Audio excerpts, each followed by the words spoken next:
আমাদের চতুর্থ শ্রেণীর শিক্ষার্থীরা তোমরা একটু দেখো, তোমাদের প্রাথমিক গণিত বইয়ের দশমিক ভগ্নাংশ অধ্যায়ের আমরা এখানে 4টা অঙ্ক লিখছি। কেমন একটু দেখো, আমাদের এখানে কাজগুলো করতে হবে। আমরা যে সম্পর্ক প্রতীক আছে সেই সম্পর্ক প্রতীকগুলো আমরা এখানে ব্যবহার করব, বড় চিহ্ন, ছোট চিহ্ন অথবা সমান চিহ্ন। তাহলে আমরা এই চিহ্ন এটা লিখতে পারি, এটাও ব্যবহার করবো, এটা তিনটা যে কোনো একটা ব্যবহার হবে। আমরা একটু দেখি এবার। তাহলে প্রথমে আমাদের আছে 0.4 খালি ঘর 0.7, এগুলো সবগুলো দশমিকের। এখন কোনটা বড় আমরা একটু খেয়াল করি। আমরা এটা প্রথমত একদম সহজ এইভাবে আমরা বলতে পারি, দেখো দশমিকের পরে একটা অঙ্ক, এইদিকেও দশমিকের পরে একটা অঙ্ক। তাহলে যদি আমরা সাধারণত ভাবে ধরি 4 আর 7, তাহলে 4 আর 7-এর মধ্যে কি বড়? অবশ্যই 7 বড়। তাহলে আমাদের এইভাবে তো হবে নাকি? হ্যাঁ, তাহলে এখানে আমরা কোন চিহ্নটা দিব? এই চিহ্নটা। শেষ, সহজ কাজ। আমরা পরবর্তীতে আসি। এখানে হলো 5.6 আর এখানে হলো 6.5। তাহলে দেখো একটু খেয়াল করো, দশমিকের ডানে এবং বামে খেয়াল করো। এই যে দশমিকের ডান, এই যে দশমিকের দুইটা দিকে, এদিকে হলো ধরো এই দিকটা ডান, ধরো আমি এই পাশে লিখলাম, তাহলে এই দিকটা হলো ডান পাশ আর এই দিকটা হলো কোন পাশ? বাম পাশ, ঠিক না? তাহলে দেখো দশমিকের ডানে কি বসে? পূর্ণ সংখ্যাগুলো বসে, আর বামে বসে দশমিক ভগ্নাংশ সংখ্যাগুলো। এখন আমাদের কাজটা হলো আমরা পূর্ণ সংখ্যার দিকে আগে দিব। এখানে পূর্ণ সংখ্যা কত? 6, এখানে পূর্ণ সংখ্যা কত? 5। তাহলে পূর্ণ সংখ্যা যেখানে বড় সেই দিকটাই বড়, তার মানে আমাদের এই দিকটা বড় না? 6.5টা। আমরা তাহলে চিহ্নটা এইভাবে লিখব। আমরা এখানে এটার দিকে একটু খেয়াল করি। এখানে আমরা লিখছি 0.1 গড় 0। তাহলে 0 মানে তো খালি কিছুই নেই, এদিকে 0.1 আছে, কত আছে? তাহলে আমাদের এই দিকটা বড়। আমরা এই দিকটা একটু খেয়াল করি। এখানে দেখো 11 আর এখানে হলো 1.1, তাহলে 11 পূর্ণ সংখ্যা, ওখানে মাত্র পূর্ণ সংখ্যা 1। তাহলে কোন দিকটা বড়? 11 বড়। আমরা 11 দিকে দিই। আমাদের এই অধ্যায়ে আমাদের আরো কয়েকটা আছে, একটু খেয়াল করো সবাই।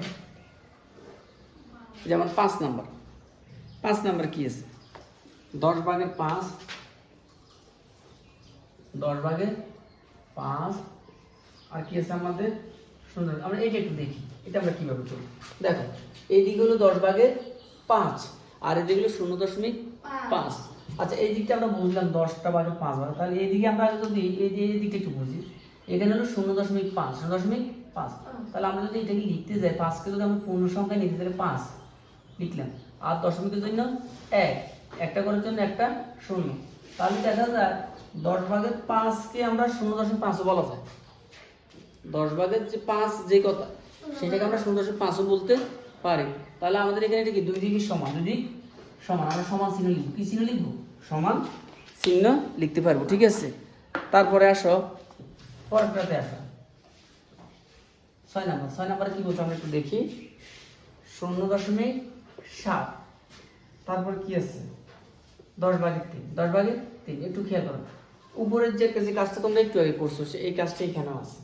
তাহলে আমাদের এখানে এদিকে 10/3 থাকো, এদিকে 0.7। 0.7কে আমরা কি লিখতে পারি? ওই যে এটা আমরা 7 উপর লিখলাম, আর দশমিকের জন্য 1, একটা করার জন্য একটা 0। তাহলে এইদিকে হলো 10/7 আর এইদিকে হলো 10/3। এখন তোমরাই বলো 10/7 বড় না 10/3 বড়? হর যদি একই হয়, দুইটারই হর এক, এই 10/7, 10/3, তাহলে হর একই হলে লব যেটা বড় সেটাই বড়, তার মানে এই দিকটা বড় হবে। 7 নাম্বারটা একটু দেখো তোমরা। 7 নাম্বারে কি আছে? 0.1, তারপর আর কি আছে? খালি ঘর। এটা একটু দেখো, 10/1, এটা কিভাবে করবে তুমি একটু খেয়াল করো। তাহলে এইখানে আমরা এই কাজটা এইভাবে করবো যে আমাদের এইটা একই রকমের কাজ। এখানে আমরা দশমিকটার জন্য 1, একটা ঘরের জন্য একটা 0 আর উপরে একটা খালি লিখলাম। তাহলে এখানেও 10 হর 10, এখানেও হর 10, উপরে এখানে লব 1, তাহলে 10/1, 10/1, তাহলে দুই দিকটাই কি সমান। এবার 8 নাম্বারটা একটু দেখো তোমরা।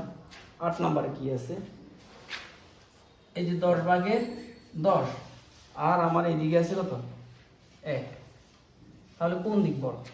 একটু খেয়াল করো। 10/10 আর ওইদিকে কত? 1। এখন কি বড় চিহ্ন না ছোট না সমান চিহ্ন? সমান। সমান। 10 ভাগের 10 মানে কি তোমার কোন একটা জিনিসকে তুমি কোন একটা মাছ ধরো, এটাকে তুমি 10 ভাগ করলো আর 10-এর টুকরে তুমি নিয়ে গেলে, তাহলে তো এটা একটাই পরিপূর্ণ কি এক। তাহলে আবার 10-10কে ভাগ দিলে 1 হয়, তাহলে এইদিকের মানও 1, এইদিকের মান 1, তাহলে এই দিকটা কি সমান, কি এটা? তাহলে এই যে আমরা একটু আগে লিখলাম এগুলো কি সম্পর্ক প্রতীক, সমান চিহ্ন, বড় চিহ্ন, ছোট চিহ্ন, ঠিক আছে।